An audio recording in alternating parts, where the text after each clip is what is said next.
We don't have to wait for eternity. It is possible to become ourselves in the fullest ego-transcending form, even in this life.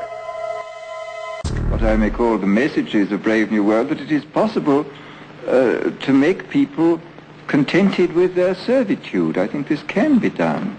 I think it has been done in the past, but I think it could be done even more effectively now, because you can provide them with bread and circuses, and you can provide them with endless amounts of distractions and propaganda. October the 21st, 1949. Dear Mr. Orwell, the nightmare of 1984 is destined to modulate into the nightmare of Brave New World. The change will be brought about as a result of a felt need for increased efficiency. Thank you once again for the book. Yours sincerely, Aldous Huxley. Well, what is to me very interesting, it looks as though the totalitarian regimes of the future will not be based upon terror, because they will have other means, these means now at present described as brainwashing and propaganda, which will be much more efficient and much more economical than and pleasurable force, and more pleasurable to those who undergo them. I mean, there are techniques available at present which do seem to duplicate some of the techniques I invented. 1936, when you wrote Brave New World, there was a kind of certainly implicit pessimism here about the future, about man. Yes, and unfortunately, of course, I put all the events in Brave New World in the 7th century after Ford, and a great deal of it has come true within 27 years, or whatever the period is since I wrote it. I'm often very alarmed at what has already happened in the way of the prophecies being fulfilled. And I do think that we seem to be moving in that direction, that there seem to be a number of impersonal forces pushing that way, and a number of technological discoveries which can be used to accelerate the movement in that direction. Is the problem. I mean, I think that this is perhaps one of the major problems of our time. How do we make use of this thing? I mean, after all, this was stated in the Gospel.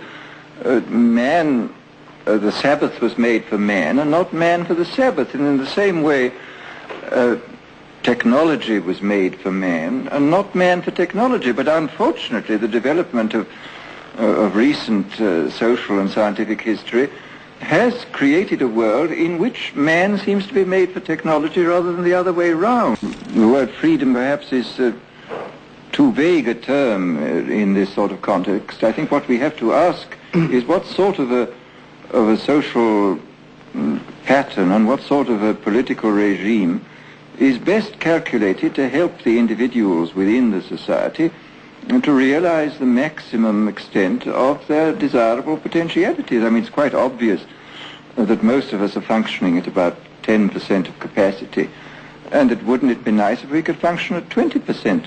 As a matter of fact, I've just finished a kind of utopian fantasy, which is the opposite of Brave New World, which is about a society in which a serious effort is made to help its members to realize their desirable potentialities. And I've gone into, I mean, this is an attempt to write what may be called a practical utopia.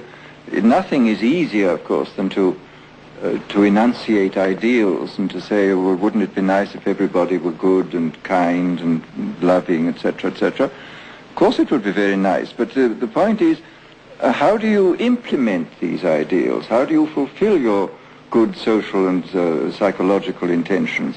And when you come down to this problem, you see it's a very complex problem of organizing family life, organizing education, organizing sexual life, organizing social and economic life. I mean, there are endless factors involved in this, and to try to work out what all these factors should be is I must say, I found a very interesting job. 1929. Huxley picks up Henry Ford's My Life and Works in a ship's library between Java and Borneo. In these seas, and to one fresh from India and Indian spirituality, Indian dirt and religion, Henry Ford seems a greater man than Buddha. In Europe, on the other hand, and still more, no doubt, in America, the way of Gautama has all the appearance of the way of salvation. One is all for religion until one visits a really religious country. There one is all for drains, machinery, and the minimum wage. To travel is to discover everybody is wrong. Well, I would call it a kind of attempt to understand things. I mean, this is what I feel about myself. I mean, I've tried to learn all through my life as much as possible, and I've sort of tried to jot down what I feel I've learned, and I think consequently there may seem to be a number of inconsistencies in what I've written, but this I hope is due to the fact that I've begun to learn new things and been able to look at things in a different way, and if the work has any value, it represents the record of a long learning process. And I don't think there's any incompatibility between science and mysticism. No. I mean, it's the only form of, this kind of immanent religion is the only form of religion in which there is no conflict at all that I can see between science and religion. Ian Houston, Senior Advisor to the United Nations on matters of human development. In March of 1963, when I was just barely out of my teens, I woke up to a phone call from a friend. Aldous Huxley wants to meet you. Me? What? Me? And I couldn't figure out why, except that I had the only legal supply of LSD in New York City.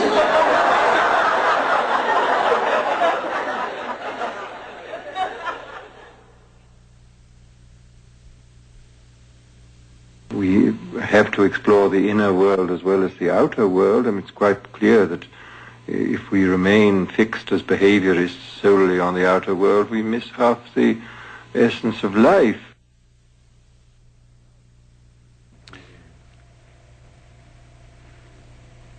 The most audacious form of Huxley's escapism, mysticism as a means to that escapism, was reasonably honorable. But that he should now arrive at drugs, I find rather scandalous. Encouraged by the persuasive recommendations of the famous author, many young Englishmen, especially Americans, will try the experiment. An irresponsible book. Inasmuch as it permits, under suitable research conditions, the exploration of the stranger and odder areas of the human mind. I mean, this is one of the things which has emerged, I think, in recent years. Not only is the material universe incomparably larger and stranger than we used to give it any credit for, but the mental universe is also larger and stranger than we give it credit for, that we carry about inside our skulls an extraordinary world, a visionary world, a mystical world, and that the interesting fact about these substances is that they open a door and permit us, without doing any harm to ourselves, because this is the most extraordinary fact about these new drugs, without doing physiological harm, to explore this world. He was also courteous to a fault. Someone had given me a 6-foot panda for Christmas, which I had propped up in a chair in the living room. Because his vision was so poor, and because he was so courteous, Aldous Huxley would address remarks to me and then to the panda. I had not the heart to tell him the truth about the silent guest. It produces what may be called a kind of pre-mystical or even a mystical experience. Do you advocate it, as I understand you have, as a sort of substitute for alcohol, as a means for escape? Well, no, not as in its present form, but I mean, I think probably, again, this we can look forward to. I would think that probably within 50 years, pharmacology will have discovered a much more satisfactory substitute for alcohol. But these particular things, I think, could be used in an extremely valuable way. I mean, as they stand, they are not for general use, because they just throw people out for too long a time, but they are capable of enlarging people's minds and of making them discover who and what they are. I mean, they are real tools for therefore to obey the Socratic injunction, know thyself. On November 22nd, 1963, the same day that John F. Kennedy was assassinated, Aldous Huxley died. Ill with cancer, Huxley was on his deathbed when he used LSD for the final time. Yeah, I think we are capable of looking at the world as Spinoza said, under the aspect of eternity, in a kind of timeless way, perceiving things, so to speak, as they are, not through the veil of our concepts and notions about them. Matter is potentiality. That's what the world is. A probable description of many possible alternatives. But with each opportunity that causes the wave function to collapse. There's the subatomic particle. If you want to get technical about it, a small part of the universe is made real.